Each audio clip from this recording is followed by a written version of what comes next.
Imagine starting your career as an invisible intern, mocked by your boss, only to rise up and take over the very firm that once dismissed you. What if you had the chance to prove everyone wrong and lead them into a new future? Hey there, I'm Alex, and I'm 30 years old. I grew up in a bustling city, surrounded by dreams and challenges. When I first started my career, I was just an intern trying to find my way in a big firm. At that time, I felt small and invisible, often treated like background material. But as the years went by, I learned, grew, and fought my way up the ladder. Today, I lead a funding group, and I'm excited to share my journey of transformation and the lessons I've learned along the way. Life is full of ups and downs, but I want to show you that with determination and the right mindset, you can achieve your dreams too. My heart pounded as I stepped into the big, shiny office of Mr. Thompson's firm. It looked so professional. Everyone was dressed in sharp suits, tapping away on their computers. I was just an intern. I felt small. "Hey, you must be Alex," a cheerful voice called out. It was Linda, the office manager. She smiled warmly. "Welcome. Mr. Thompson is excited to meet you." "Thanks," I replied, trying to sound confident. As I walked toward Mr. Thompson's office, I felt nervous butterflies in my stomach. What if I messed up? What if everyone laughed at me like in high school? Mr. Thompson's office door was big, almost intimidating. I knocked lightly. "Come in," he shouted. Inside, he was reviewing papers at his desk, piles of work surrounding him. "Oh, Alex, sit down," he said, not looking up. I sat. The chair squeaked under me. "So, what will I be doing here?" I asked, trying not to fidget. He finally looked up. "You'll learn the ropes, Alex. We need fresh ideas, but let's be real." He leaned back, chuckling. "You'll mostly be background material in our meetings." Background material?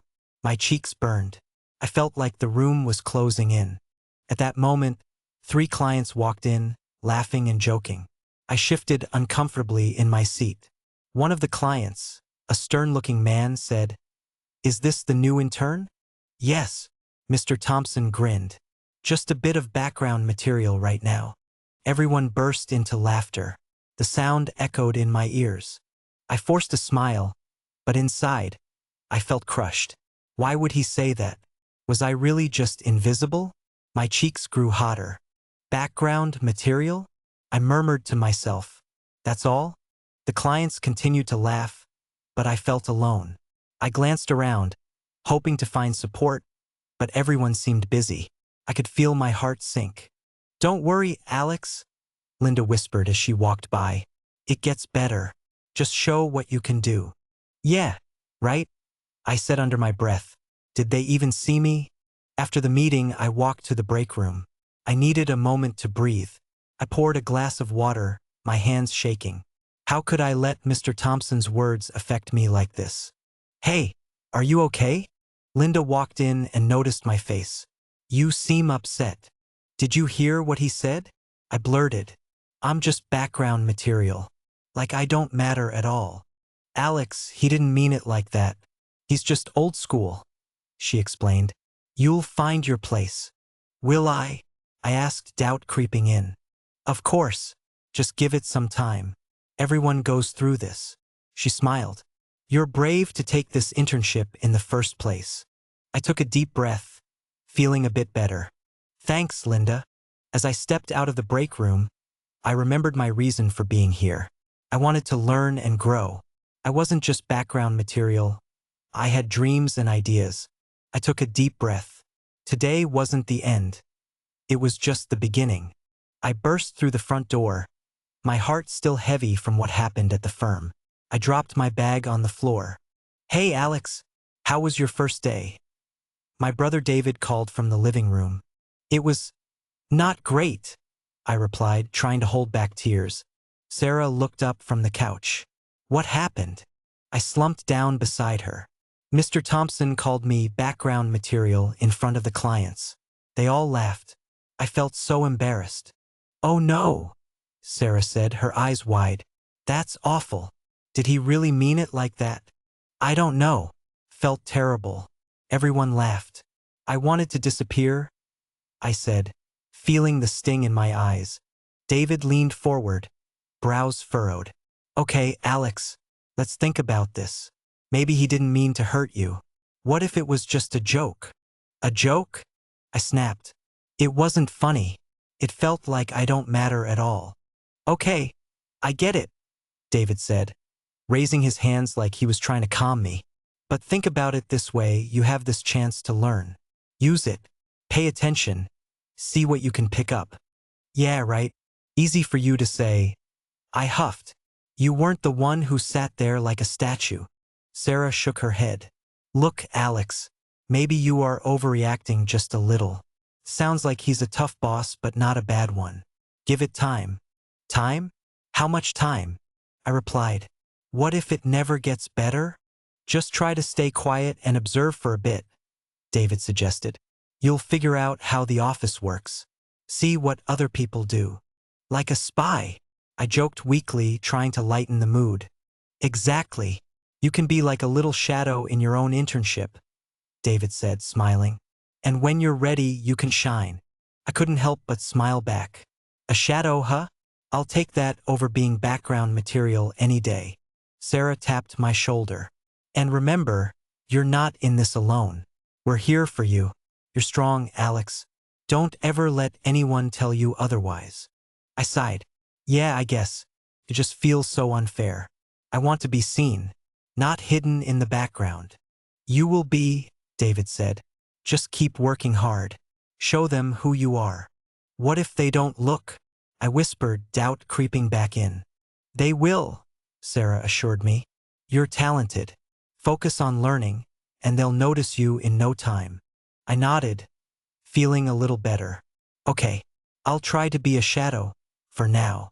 As I walked to my room, I thought about their words. Maybe being still and quiet wasn't so bad after all. I could watch how everyone worked, and from there, find my own way. I took a deep breath. Feeling the weight slowly lift off my shoulders, I thought, maybe this wasn't the end of my story. It was just the beginning of something new, something I could control, and I was ready to take on the challenge. Years passed since that awkward first day at Mr. Thompson's firm. I worked my way through different departments, marketing, human resources, and even sales. Each role taught me something new, and I was finally starting to feel like I belonged. One afternoon, while I was working on a marketing project, I bumped into Julie, a bubbly girl from the finance team. Hey, Alex, you're always so busy. Do you ever take a break? She teased, grinning widely. I laughed. Sometimes, but there's so much to learn. I can't help it. True, but don't forget to enjoy the journey, she said, nudging my shoulder. You're doing amazing things here. I just want to prove Mr. Thompson and everyone wrong, I said, feeling that familiar determination rising inside me. I want them to see that I am not just background material.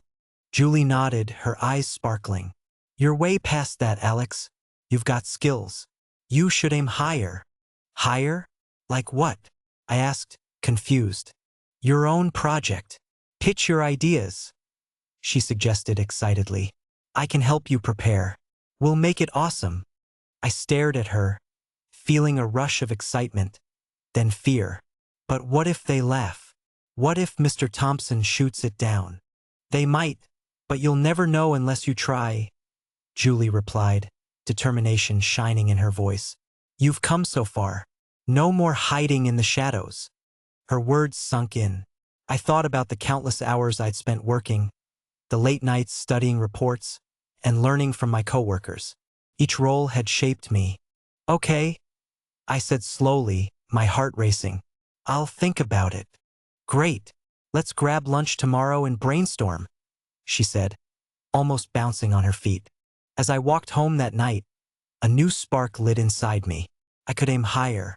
I could show them my ideas. I wouldn't let fear hold me back any longer. The next day, Julie and I huddled in a quiet corner of the cafeteria.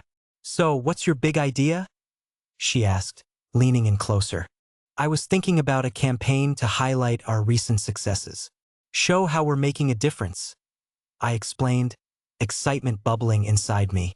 That's brilliant. she exclaimed. You could use social media to reach more people. Make a video. Really? You think people would care? I asked, doubt creeping back. Of course. You've got a great story, your journey. People love that, Julie encouraged.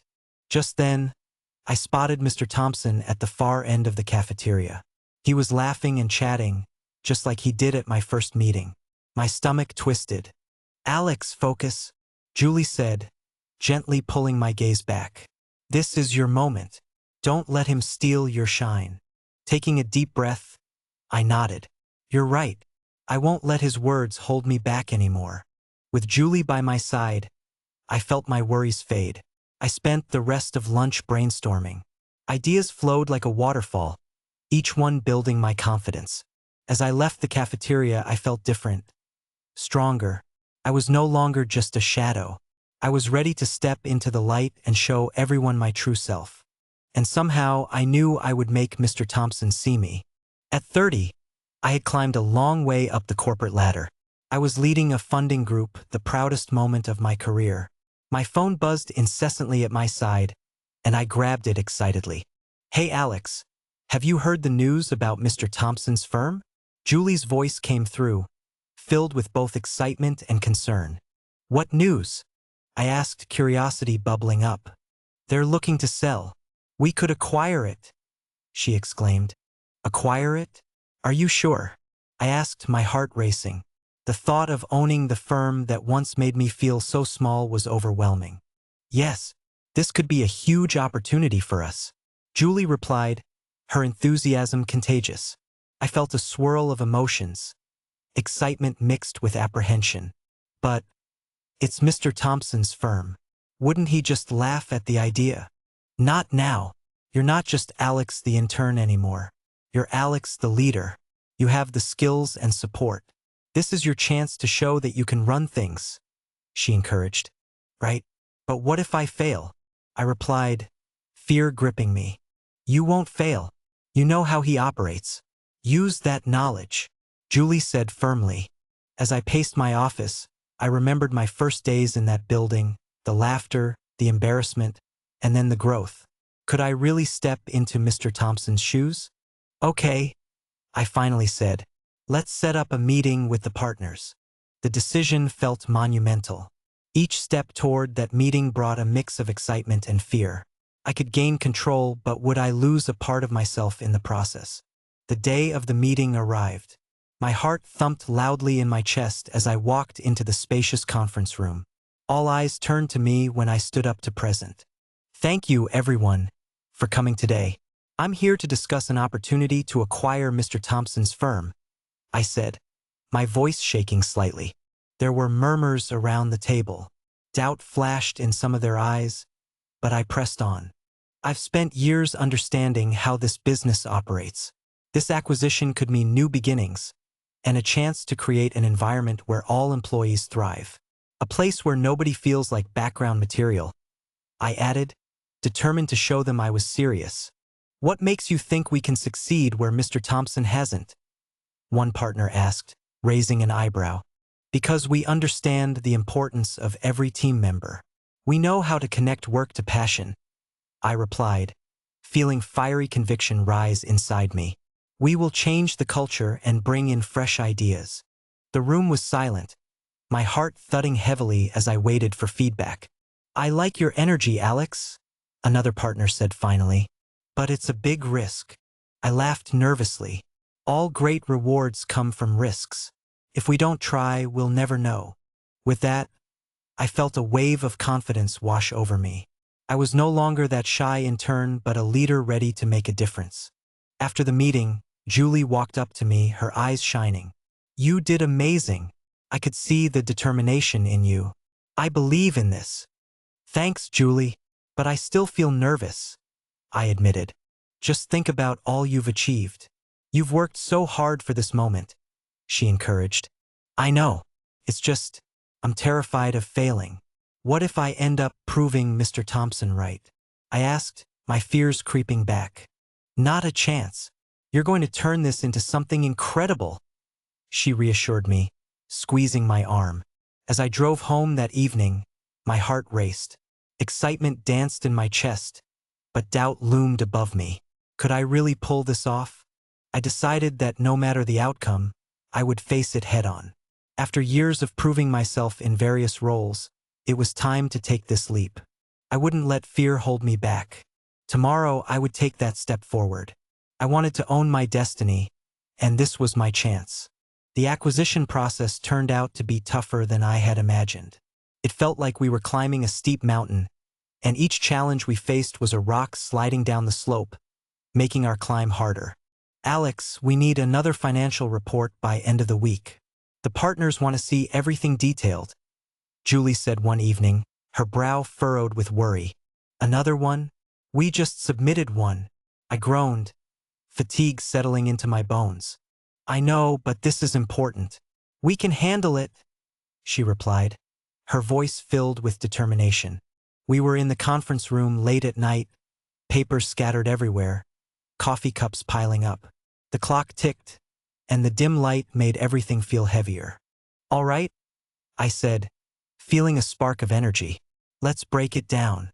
You focus on the market analysis. I'll tackle the expenses and revenue projections. Good idea. We can meet back here at midnight to review, she suggested, her eyes shining with excitement. As more days passed, the pressure mounted. One afternoon, we faced a significant setback. A major investor pulled out of the deal, leaving us scrambling. What are we going to do? We need that funding, I exclaimed, my heart racing. Julie looked thoughtful. Let's talk to our existing investors. Maybe they'll increase their stakes. We'll show them the strength of this acquisition. Our team was tired but motivated. We can do this, I shouted during one late-night meeting. This firm can be ours, but we have to work together. One of the team members, Tom, sighed. I don't know, Alex. With everything happening, it feels impossible. I stepped closer, trying to inspire hope. It's not impossible. Remember why we're doing this. This isn't just about the firm. It's about creating a space where everyone can thrive. A place where no one is treated like background material. Cheers erupted around the table. The faces of my teammates glowed with newfound hope. You're right. Let's do this, someone shouted. All night, we worked fiercely, pulling together our resources and ideas. Julie and I sat side by side, typing fast and bouncing ideas around. Okay, what if we highlighted our growth over the last few years in the pitch? Julie suggested, her voice bubbling with excitement. That's brilliant, I replied, feeling a rush of adrenaline. We can show how we can improve the firm's culture and productivity. With every challenge, I felt myself growing stronger. We faced hurdles, but we also found solutions. Each setback pushed us closer together. Late one Friday night, exhaustion hit me hard. I leaned back in my chair. I can't do this anymore, I admitted, my voice shaky. Julie looked at me, concern in her eyes. You can. We're almost there, Alex. Just a bit longer. Remember what we're fighting for. With those words, I took a deep breath. I had fought so hard to get to this point. You're right, Julie. We can't give up now. As the days raced by, we finally prepared our final pitch to the investors. My stomach fluttered with nerves. What if everything falls apart? I whispered to Julie, biting my lip. Alex, stop, she said firmly. Trust in yourself and your team. We have put in the work and shown our commitment. We're ready for this. The day of the pitch arrived. My heart pounded in my chest as I stood in front of the investors. Thank you all for being here. I know we faced challenges, but together we've built a strong case. This acquisition is not just a business move. It's a chance for a new beginning. As I spoke, I felt a wave of power coursing through me. The fears faded, replaced with determination. I could prove them all wrong. I was not just background material, I was a leader. After the pitch, Julie gave me a high five. You were incredible, Alex. We did it. I felt a spark of hope. Maybe we could really take this leap. No matter what happened next, I knew we wouldn't back down. We were pushing forward together. The day had finally arrived. The deal was finalized, and I stood in the boardroom, my heart racing. I gazed at the large table, remembering every moment I spent here as an intern. Every laugh, every moment of doubt.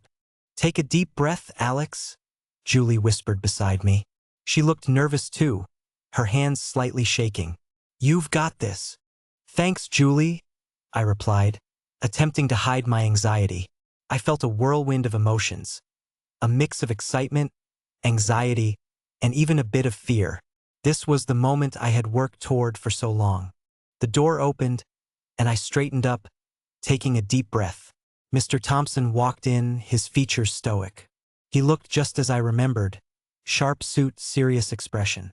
"Alex," he said, walking toward me with his hand extended.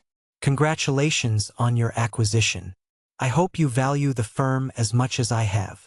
"Thank you, Mr. Thompson," I replied, shaking his hand.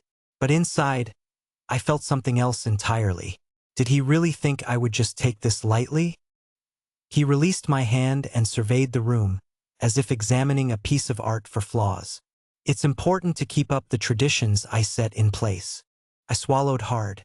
"Traditions are important, Mr. Thompson, but there's always room for growth and new ideas." His eyebrows raised slightly. "New ideas, huh? Like those ideas of yours from when you were just a background material intern?" I felt a rush of anger and determination. "Yes, Mr. Thompson. I remember those days well. But I believe the firm can thrive with a new focus, encouraging each employee to shine." He chuckled, almost mockingly. "That's a noble thought, but you will soon learn it's not that simple." My heart raced even faster. "With the right team, anything is possible," I said firmly. "We've already proven that." The tension in the room felt thick, but I refused to back down. I had been underestimated for too long. I needed him to understand how much I had grown. "The firm deserves a leader who understands it from the inside out," I continued. "I've spent years learning every corner, and I will ensure that no one feels invisible again." Mr. Thompson's expression hardened. "You think you can just come in and change everything?" "I don't want to change everything," I replied, my voice steady. "But I do want to make it better for everyone. I believe there's power in inclusion and innovation."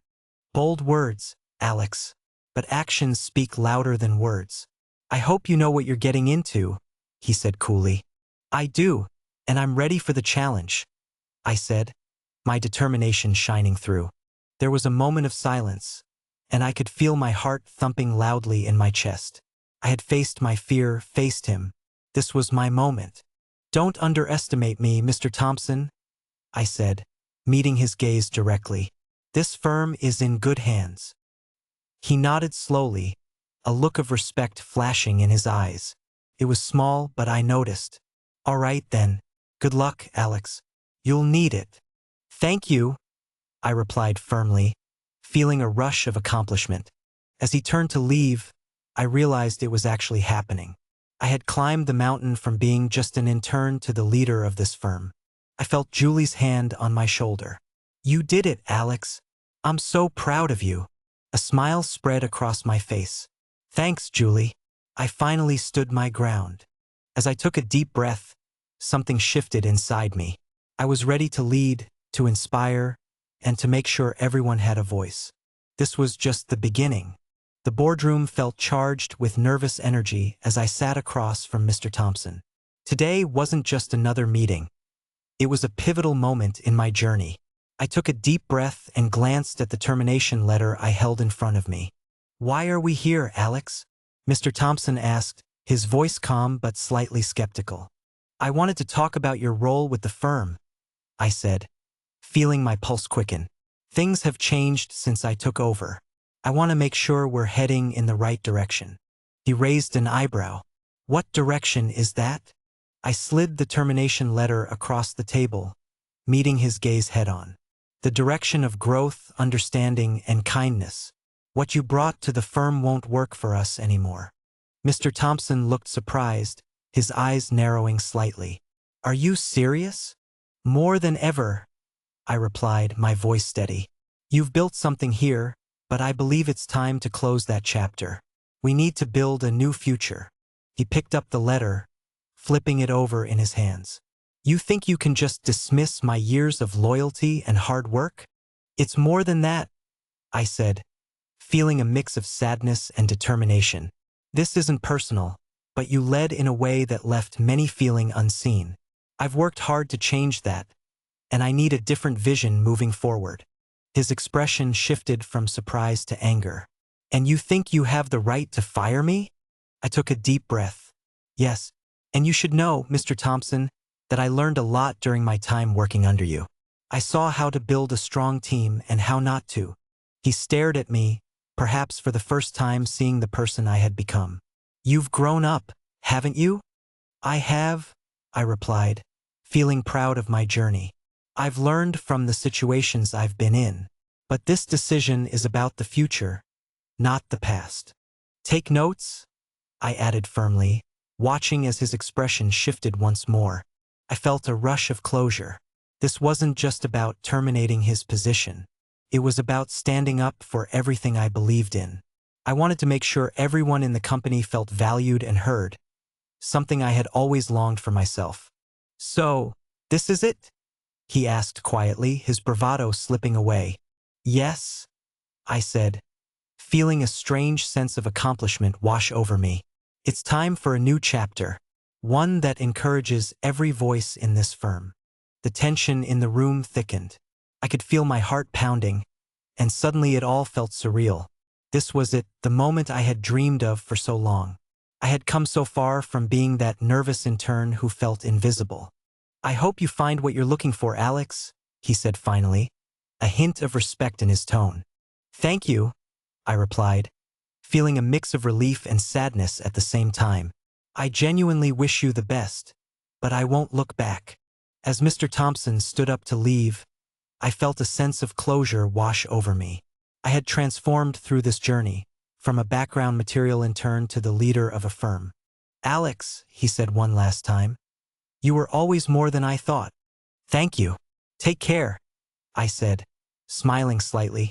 When he walked out of the room, I felt lighter, like a weight had been lifted from my shoulders. I looked around the boardroom, now filled with potential. A feeling of accomplishment settled in my heart, and I knew I was ready to lead my team into the future. I had learned that true leadership was not just about authority, but about creating a space where everyone could shine. This was just the beginning of my journey, but I was ready to embrace it fully. If you've ever faced a situation where you felt underestimated, how did you rise above it? Share your story in the comments below. I'd love to hear how you turn challenges into opportunities. And don't forget to like and subscribe for more inspiring stories.